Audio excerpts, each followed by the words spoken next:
முருகனின் அருளால் இனி வருகின்ற நாட்கள் அனைத்தும் இனிய நாளாகட்டுங்க. இன்னைக்கு நம்முடைய வீடியோவில் தொடர்ந்து எதை பற்றி பார்க்க போகிறோன்னா, முருகப்பெருமானுக்கு எத்தனையோ கோவில்கள் இருந்தாலும் ரொம்பவே சிறப்பான ஒரு ஆலயம்னா அது பழனிமலை முருகன் கோவில் தாங்க. இந்த பழனிமலை முருகன் கோவிலுடைய சிறப்பு என்ன, இங்கு தங்கத்தேர் வழிபாடு முறை எப்படி அமைந்ததுன்னு தெரிந்து கொள்ள இந்த ஒரு வீடியோவை கடைசி வரைக்கும் ஸ்கிப் பண்ணாமல் பாருங்கள். மேலும் நீங்கள் புதியவராக இருந்தீங்கன்னா மறக்காமல் வேலை இருக்க பைமே சேனலை சப்ஸ்கிரைப் பண்ணிவிட்டு கூடவே இருக்க பெல் பட்டனை கிளிக் பண்ணிக்கோங்க. நீங்கள் தனிப்பட்ட முறையிலும் உங்கள் ஜாதகத்தை பார்ப்பதாக இருந்தீங்கன்னா ஜாதகத்தில் தெளிவான பதிவையும் பரிகாரத்தையும் பெற்றுக்கொள்ள நீங்கள் வீடியோவில் டிஸ்கிரிப்ஷனில் கொடுத்துருக்க நம்பருக்கு மறக்காமல் கால் பண்ணி தெரிஞ்சுக்கோங்க. வாங்க நண்பர்களே, வீடியோக்குள்ளே போகலாம். பழனி முருகப்பெருமான் கோவில்னா ரொம்பவே சிறப்பு. ஏன்னா முருகனுக்கு எத்தனை கோவில்கள் ஆலயங்கள் இருந்தாலும் இந்த பழனிமலை முருகனை தரிசிக்கக்கூடிய பக்தருடைய எண்ணிக்கை எப்போதுமே அதிகமாக தாங்க இருக்கும். தமிழ் கடவுள்னு சொல்லக்கூடிய இவரே காண கேரளாவில் இருந்தும் உலகில் பல பகுதிகளில் இருந்தும் பார்த்தீங்கன்னா ஏராளமான பக்தர்கள் பழனிக்கு வந்து தரிசித்து செல்கிறாங்க. முருகப்பெருமானே இங்கே மட்டும்தாங்க நீங்கள் ஆடி கோலத்தில் காண முடியும். இங்கு முருகனுக்குள்ள நவகிரகங்களும் அடக்கன்னு சொல்லுவாங்க. இங்கே வந்து நீங்கள் வழிபட்டால் உங்களுக்கு நவகிரக தோஷத்தால் ஏற்படக்கூடிய பாதிப்புகள் இருக்காது. சித்தர்கள் பலருமே வாழக்கூடிய மலைனும் குழந்தை படிவிட முருகன் காட்சி தரக்கூடிய இடமாக இந்த பழனி மலை அமைந்திருக்குங்க. இந்த கோவிலில் பார்த்தீங்கன்னா பழனி முருகன் நிகழ்த்திய அதிசயங்கள் பல இருக்குது. அதை பார்த்தீங்கன்னா அருணகிரிநாதரோ போன்ற பல புலவர்கள் தங்கள் பாடல்களை புகழ்ந்து பாடியிருக்காங்க. இந்த கோவிலில் பார்த்தீங்கன்னா வாழ்க்கையை மாற்றி தரக்கூடிய பழனிமலை ஆண்டவர் வந்து கொங்கு நாட்டு வியாபாரிகள் பலருக்குமே பார்த்தீங்கன்னா முதலாளியாகவும் பங்குதாரராக இருந்து வராருங்க. மேலும் இந்த கோவிலில் பார்த்தீங்கன்னா முருகப்பெருமானுடைய அறுபடை வீடுகளில் 3வது படை வீடாக அமைந்திருக்கு. இங்கு பார்த்தீங்கன்னா சுவாமி பழனி தண்டாயுதபாணின்னு சொல்லுவாங்க. இந்த கோவிலில் தினமுமே பார்த்தீங்கன்னா ஆயிரக்கணக்கான பக்தர்கள் வந்து வழிபட்டு செல்வாங்க. பழனி முருகன் கோவில் பற்றி பலரும் அறியாத சில சுவாரஸ்யமான தகவல்களை தொடர்ந்து நம்ம தெரிஞ்சுக்கலாங்க. இங்குள்ள முருகப்பெருமான் பார்த்தீங்கன்னா ஆண்டி ராஜ அலங்காரன்னு எந்த கோலத்தில் தரிசனம் செய்தாலும் நல்லது தான் நடக்குங்க. இருந்தாலும் ஒவ்வொரு அலங்காரத்திற்கும் ஒரு குறிப்பிட்ட பிரச்சனை தீர்க்கக்கூடியதாக இருக்குன்னு சொல்லுவாங்க. அந்த வகையில் நீங்கள் பார்த்தீங்கன்னா பழனி முருகனை எந்த திருக்கோலத்தில் தரிசித்தீங்கன்னா என்ன மாதிரியான பிரச்சனைகள் தீரும், யார் எந்த திருக்கோலத்தில் தரிசனம் செய்ய வேண்டும்னு முதல்ல தெரிஞ்சுக்கணும்ல, அது என்னன்னு தெரிஞ்சுக்கோங்க. இந்த முருகப்பெருமான் பார்த்தீங்கன்னா மூல விக்கிரகத்திற்கு தினமுமே பார்த்தீங்கன்னா இங்கு 4 விதமான பொருட்கள் மட்டும்தான் அபிஷேகத்திற்கு பயன்படுத்துவாங்க. அவை என்னென்னு பார்த்தீங்கன்னா நல்லெண்ணெய், பஞ்சாமிர்தம், சந்தன, விபூதி மட்டும்தாங்க. மார்கழியில் மட்டும் பார்த்தீங்கன்னா பன்னீரை உபயோகிக்கிறாங்களா. இந்த கோவிலில் பார்த்தீங்கன்னா சந்தனம், பன்னீர் தவிர மற்றவை எல்லாமே தண்டாயுதமனுடைய சிரசில் வைத்து உடனடியாக அகற்றப்படுதுங்க. அதாவது நீங்கள் பார்த்தீங்கன்னா முடி முதல் அடிவரையினான அபிஷேகம்னு சொல்லக்கூடிய முழு அபிஷேகமும் சந்தனம், பன்னீருக்கு மட்டும்தாங்க. இதில் சிரசு விபூதினி பார்த்தீங்கன்னா போக சித்தர் வந்து உத்தரவால பக்தர்களுக்கு வழங்கக்கூடிய ஒரு பிரசாதமாக அமைஞ்சிருக்கு. இது கிடைப்பது ரொம்ப புண்ணியன்னு சொல்லுவாங்க. மேலும் இந்த ஒரு கோவிலில் பார்த்தீங்கன்னா முருகப்பெருமானுக்கு ஒரு நாளைக்கு மட்டும் 6 முறை தண்டாயுதமானுக்கு அபிஷேகமும் அலங்காரமும் செய்கிறாங்க. இந்த அபிஷேகம் அலங்காரம் பார்த்தீங்கன்னா 5 முதல் 7 நிமிடத்துக்குள்ளே முடித்திடுவாங்களாம். அபிஷேகம் முடிந்து அலங்காரம் செய்துட்டாங்கன்னா பின்னர் அடுத்த அபிஷேகம் நடக்கும் வரை மாலை சாற்றுவதோ பூக்களால் அர்ச்சனை செய்வதோ இங்கே இருக்காது. மேலும் இந்த கோவிலில் முருகனுடைய மார்பில் இரவில் மட்டும் வட்ட வடிவில் சந்தன காப்பு சாத்தினாங்க. விக்கிரகத்தில் புருவங்களுக்கு இடையே பார்த்தீங்கன்னா ஒரு பொட்டு அளவுக்கு சந்தனம் வைக்கப்பட்டிருக்கு. பிறகு பார்த்தீங்கன்னா சந்தன காப்பை முகத்திலோ சாத்தி கொண்டு இருந்தாக்காங்க. பின்னால் தான் இந்த முறையில் மாற்றம் ஏற்பட்டிருக்கு. இந்த கோவிலில் பார்த்தீங்கன்னா தண்டாயுதபாணியுடைய விக்கிரகம் நவபாஷணத்தால் செய்யப்பட்டதுன்னு சொல்லுவாங்க. எப்போதுமே பார்த்தீங்கன்னா இது ரொம்பவே சூடாக தாங்க இருக்குது. இதனால தான் இரவு முழுவதுமே அந்த விக்கிரகத்திலிருந்தே நீர் வெளிப்படுமா. இந்த நீரை தாங்க அபிஷேக தீர்த்தத்தோடு கலந்து காலை அபிஷேகம் நடக்கும்போது அங்கே இருக்கக்கூடிய பக்தர்களுக்கு பிரசாதமாகவும் தருவாங்க.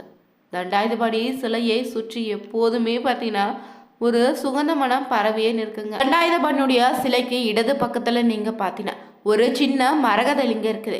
தீப ஒளி இல்லாமல் நம்ம இந்த லிங்கத்தை தரிசிக்க முடியாது. இன்னொன்று பார்த்தீங்கன்னா போகர் சமாதி மேலே அமைந்திருக்குதுங்க. இதை இரண்டையுமே பார்த்தீங்கன்னா போகர் பூஜை செய்வதாகவும் சொல்லுவாங்க.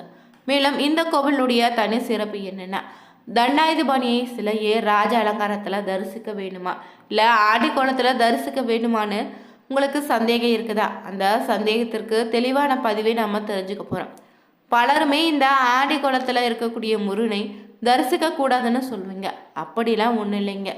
ஏன்னா பழனி முருகன் தாங்க ஆடி கோலத்தில் தரிசிப்பதற்கு அளவில்லாத சில சிறப்புகள் இருக்கு. அது என்னன்னு பார்த்தீங்கன்னா முற்றும் துறந்த துறவ நிலைன்னு கூட சொல்லலாம்.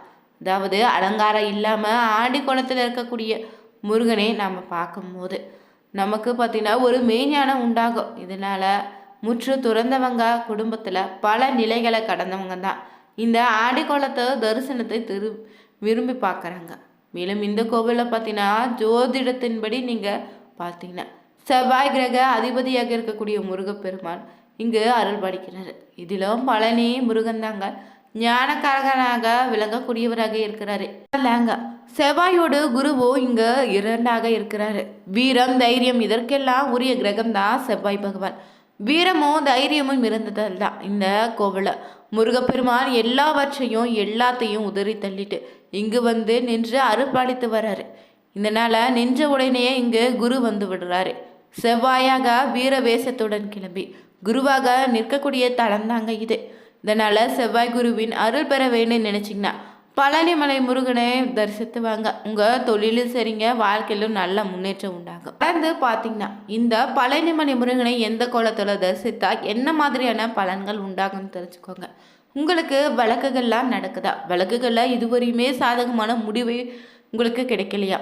தீராத நோயால் ரொம்ப நாளாக அவதிப்பட்டு வருவீங்க. உங்களுக்கு எப்படிப்பட்ட பிரச்சனை இருந்தாலும் அந்த முருகனை வணங்கினீங்கன்னா அது சரியாகிடுங்க. மனக்குழப்பம் அடைந்து இருக்கீங்களா? அவங்களையோ இந்த ஆண்டிக்கோள முருகனை வழிபாடு செல்வதால் நல்லவிதமான பலனை பெறுங்களா.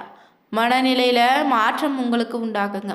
பேச முடியாதவங்க, குறைபாடு உள்ளவங்கன்னு மன எழுச்சி மன உளைச்சலில் இருந்தீங்கன்னா இவங்கெல்லாம் கண்டிப்பாக நீங்கள் பழனி முருகன் கோவிலில் ஆண்டிக்கோளத்தில் இருக்கக்கூடிய முருகனை தரிசித்தீங்கன்னா உங்களுக்கு ஒரு சாத்விகமும் சமத்துவமும் ஏற்படும். இதனால் மனதுக்கு எந்தவித பாதிப்பும் ஏற்படாது. அதே போல் பார்த்தீங்கன்னா நீங்கள் ஒரு நல்ல விஷயத்திற்காக செல்வதாக இருந்தீங்கன்னா, உதாரணமாக பார்த்தீங்கன்னா பெண்ணிற்கு கல்யாணம் முடிக்க போகிறோம், பத்திரிகை அடித்து கும்பிட போகிறோம், வீடு விற்பது வாங்குவது கட்டுவது கட்டிய பின்ன கிரகப்பிரவேசம் செய்வது போன்ற சுபிட்சமான காரியங்களுக்கு நீங்கள் கும்பிட போது பார்த்தீங்கன்னா பழனி முருகனை ராஜ அலங்காரத்தில் தரிசித்து வாங்க. ரொம்ப நல்லதுங்க. நம்ம சரி செய்யக்கூடிய விஷயங்களுக்கு ராஜ அலங்கார தரிசனமும் நம்மளாலே முடியாது, அந்த முருகனால் மட்டும் முடியும். மருத்துவரால் முடியாதுன்னு சொல்லக்கூடிய விஷயங்களுக்கு நீங்கள் ஆடிக்கோலத்தில் இருக்கக்கூடிய முருகப்பெருமனை தரிசித்து வருவது ரொம்ப நல்லதுங்க. பழனிமலை முருகன் கோவிலில் நடைபெறக்கூடிய முக்கியமான ஒரு வழிபாடு தான் இந்த தங்கத்தேர் வழிபாடு. இங்கே தங்கத்தேர் வழிபாடு எப்படி உருவானுச்சுன்னு தெரிஞ்சுக்கோங்க. இந்த கோவிலில் பார்த்தீங்கன்னா சாது சாமின்னு ஒருவர் இருந்திருக்காரு. அவர் தினமுமே பார்த்தீங்கன்னா மலை மீது ஏறி வந்து முருகனை தரிசித்துட்டு கண்ணீர் விட்டு அழுவாரா. ஏன்னு பார்த்தீங்கன்னா இனி மீண்டும் முருகனை தரிசிக்க நான் நாளை தான் தரிசனம் செய்ய முடியும்னு அழுவாரா. முருகனை பிரிதியே மனமின்றி செல்வாராங்க. அந்த அளவுக்கு பார்த்தீங்கன்னா முருகப்பெருமான் மீது தீவிர பக்தராக இருந்து வந்திருக்காரு. மேலும் பார்த்தீங்கன்னா இந்த ஊரில் முருகேச முதலியார் பார்த்தீங்கன்னா பழனி கோவில நிர்வாகியாக இருந்து வந்திருக்காரு. சாது சாமியோட போய் சாமி என்னிடம் அளவில்லாத செல்வம் இருக்குது, ஆனால் பல காலமாக பார்த்தீங்கன்னா எனக்கு குழந்தை இல்லை, என்னுடைய குறைப்போக நான் என்ன செய்ய வேண்டும்னு ஏதாவது ஒரு வழி சொல்லுங்கன்னு கேட்டிருக்காரு. இது கேட்டதுமே பார்த்தீங்கன்னா சாதுசாமி இந்த மலையை நிரம்பி வழியும் அளவுக்கு பால் அபிஷேகம் செய்யணும்னு சொல்லாரு.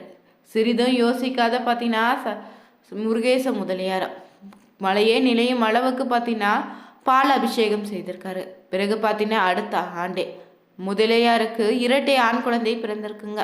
அதனால் பக்தி உணர்ச்சி பெரு வைக்கல பழனி மலைக்கு ஓடி வந்து சாமி பார்த்தீங்கன்னா சாது சாமியிடம் காலை விழுந்து, சாமி நான் ஒன்று கேட்டேன், ஆனால் அந்த முருகப்பெருமான் பார்த்தீங்கன்னா எனக்கு இரண்டாக கொடுத்துட்டாரு. முருகப்பெருமானுக்கு நான் ஏதாவது செய்ய வேண்டும்னு ஆசைப்படுறேன், என்ன செய்ய வேண்டும்னு கேட்டிருக்காரு.